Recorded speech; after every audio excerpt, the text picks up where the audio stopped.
Hi, welcome back. It's Kate here from Love Sober, and I'm going to give you another sober hack today. And it's really about getting through what we call wine o'clock, which is that kind of the trigger times during the day that we might be craving, and the craving might peak a bit. When we are faced with kind of stopping drinking in the early days, it can feel kind of really overwhelming, and we can sometimes think mistakenly that we are going to be feeling like this all day long. And generally, and we're talking about, the grey area of drinking here. So that just that caveat. So, we're not talking about, full on alcohol dependency where we might be needing a medical detox and lost a lot of personal agency. Okay, so we're talking about in that kind of problematic area of drinking. Um, and so often we'll get up and we'll think, oh yeah, I'm not going to drink today. And we won't even think about it. It will just be an absolute clear decision. And then maybe we notice the kind of boozy thoughts creeping in as the stress creeps up during the day if we're not looking after our stress levels. And then kind of we might start that kind of tug of war with ourselves. And then we're really reaching a peak sort of late, typically, I'd say late afternoon. It was definitely that for me, and I see with a lot of clients, as we're getting towards the end of the day and we're quite tired. So, obviously thinking about that kind of 5 o'clock, maybe transitioning from work to where we want to be more of a resting state, and we might be feeling very quite dysregulated in our nervous system, and we might be feeling, tired, irritable, or the rest of it. We also might be hungry. We also might be thirsty. So always thinking about having a snack, having hydrating cup of tea, drink of water, whatever it is, maybe blood sugar levels, have some orange juice or whatever with a handful of nuts. So we can always kind of do that and see if that cuts it. But also, I'm going to read a few tips from my book, Love Yourself Sober, and I've got a bit of a checklist about how to get through wine o'clock. And remember, it's usually only a window of maybe, if you get from 5 to 7, generally we're through it by then, and we can just chill out, do whatever we're going to do in the evening. And yeah, that's the kind of superpower of it, realizing it kind of passes.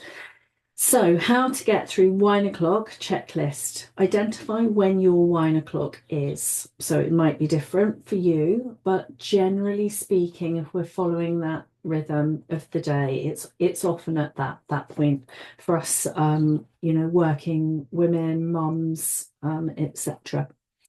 If at all possible, get rid of the wine from your house or wherever your poison is. So if it's not there, you can't have it. So we're really putting friction between you and the ability to grab the bottle of wine.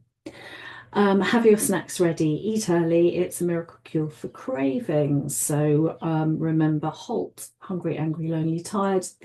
There's another YouTube video on that. Change your routine around food, maybe eat outside, invite friends over for dinner, maybe eat with the kids. All of these offer a great distraction. So that's about changing your routine, disrupting your routines. Remember the sober motto, this too shall pass, which it does. It always does. The wine o'clock will pass, and so will the cravings soon. Play wine o'clock forward in your head a bit, thinking about half a bottle later, a bottle later, then waking up at 3 a.m. with the anxiety, the sandpaper mouth, the sleeplessness, and then having to get up with the kids the next day. And also feeling really disappointed, right? That you said you wouldn't, and then you have. You can also play it forward to getting through, having a bath, your head hitting the pillow, waking up, feeling really amazing the next day.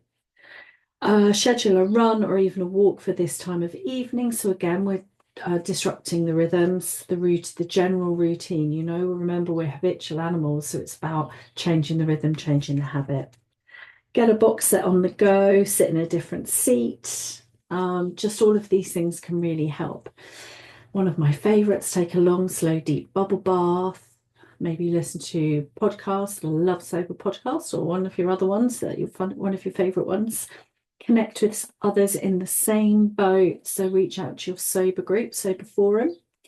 We have one at lovesober.com, and we have a secret Facebook group, so you can find us there. And the details are on Love Sober website. Get informed, read some Quit Lit. It's really good actually to have that knowledge base, because we're receiving so much from the outside world constantly, booze normative messages. So to counteract that, it's really good to just keep that information going in, especially in the early days. Discover some really delicious alcohol-free drinks.